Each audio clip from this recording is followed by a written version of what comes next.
Hello guys, ito nga pala yung ganap ng birthday ni Cyrus. Dito nga ay maagang maaga pa lang nag-set up na kami ng tent para kung sakaling umulan, hindi mauulanan yung mga bisita. Mabuti nga at tinulungan kami ni Kuya Alj maglagay ng tolda. Sayang at hindi nyo nakita si Cyrus umakyat sa bakal. Tawa nga ako ng tawa dyan kasi mala Spider-Man.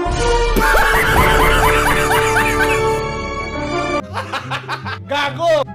At dito nga ay nagsimula akong maglagay ng tali sa mga laylayan. Sobrang lakas kasi ng hangin sa mga oras na yan. Ito kasi yung mga panahon na tapos na ang bagyo. Mabuti nga at natapos yung birthday ni Cyrus nang hindi umuulan. Shout out po kay Ate Myra, salamat po sa pagpapahiram ng tent. Hindi kasi naghahanda si Cyrus kapag birthday niya. Deserve mo to pre, kaya i-enjoy mo lang yung araw mo. At dito naman ay tamang waiting lang ako sa pagpapainit ng tubig. Ang tagal kasi kumulo ng tubig sa mga oras na yan, kaya init na init ako. 5 kilong balat taba kasi yung kanilang binili at papakuluan ko guys. 2 lutong putahe kasi yung gagawin dun guys. 1 sisig at 1 dinakdakan.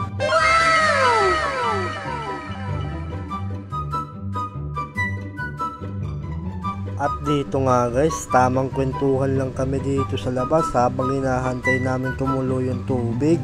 At kung makikita nyo nga dito, hindi ako mapakali. Sobrang tagal kasi kumulo ng tubig. Lakad dito, lakad dyan. Nahihilo na nga ako sa kakalakad ko dyan guys. Aray ko! Gago! At heto na nga, isinalang ko na yung balat taba. At kahit na hindi pa kumukulo, pero mainit na, sinalang ko pa rin guys. Atat Aray ko! Gago!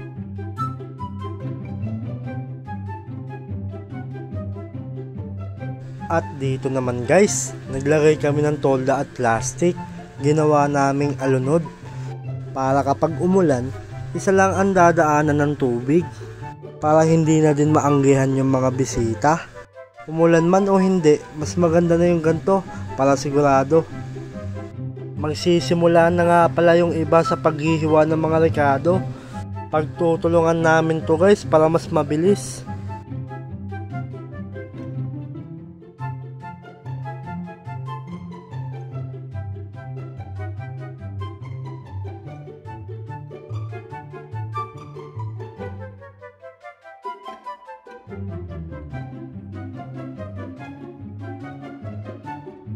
At sinet up na nga ni Cyrus yung kanyang sound system. Ang bangis! Magsisimula na din ako magprito ng balat taba guys. Tapos sila gumagawa ng lumpia. At dito nga ay kasama ko si Kuya Lando. Ginulat niya kaming lahat sa pagdating niya. Kasi ang sabi niya hindi daw siya makakapunta. Hindi kasi tugma yung day off niya tsaka day off namin ni Cyrus guys. Kaya minsan lang namin siya kasama. Pero kapag magkakasama kaming 3 guys, solid. At dito nga guys, nagsimula na akong magprito ng balat taba habang kinukulit ako ni Simon. Sila ate at Inday nga yung unang nagprito nito. Kaso sabi ko ako na lang. Kasi sumabog yung mantika at natalsikan sila. Kaya ang sabi ko, sige ako na lang. At dito nga ay hindi mapakali ang ating birthday boy. Tumulong na din siya maghiwa. Hinahabol kasi namin yung oras. At hapon na nga dyan ay hindi pa kami tapos. Baka kasi dumating yung mga bisita at hindi pa naluto yung mga pagkain. Kung makikita nyo, abalang-abala ang ating punong abala. Ha? Gago! At dito nga ay naghugas na ako ng plato para maluwag ang kusina. Pag may gantong mga okasyon nga, kailangan talaga ng teamwork. Kasi kapag isa lang ang gagalaw, nakakapagod. Kung makikita nyo nga, si Cyrus ay nag-aayos ng pagkain. Tapos si Inday ay nagluluto ng menudo. Dito nga guys, sinimulan ko lang putol-putulin yung mga balat taba gamit yung gunting at kutsilyo. Para gawin ng sisig at dinakdakan to guys. Habang ginugunting ko nga ay gusto ko ng tikman. At Natatakam na kasi ako sa mga oras na yan guys. Parang gusto ko nang kumain. Nahirapan nga pala ako sa pagpuputol na itong mga balat taba. Kasi nga yung gamit kong gunting at kutsilyo ay mapurol. Kung may oras pa nga sana ako dyan ay hahasain ko pa. Ang kaso, wala nang oras para gawin yun. At dumating na nga sila guys, pati si Esam. At si Esam pinakanta ko muna.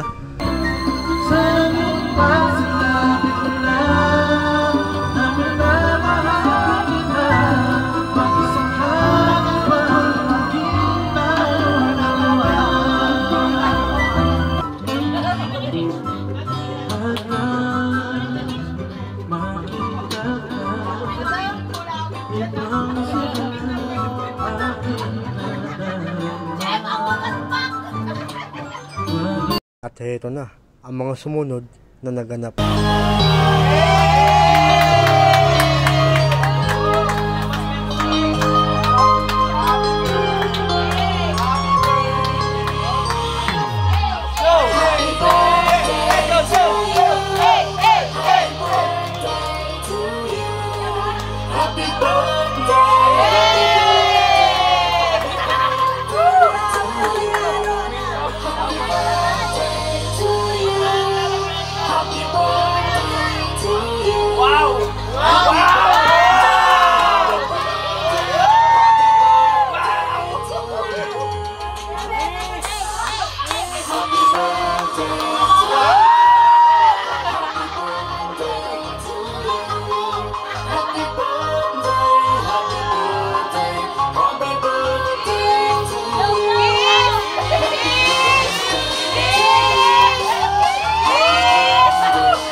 Siya yung nagluluto ng chicken kawali. Alam mo yung sarap na kami si Kuya Jem, si Kuya Charlon, sa bahay. Wala pa rin siyang luluto.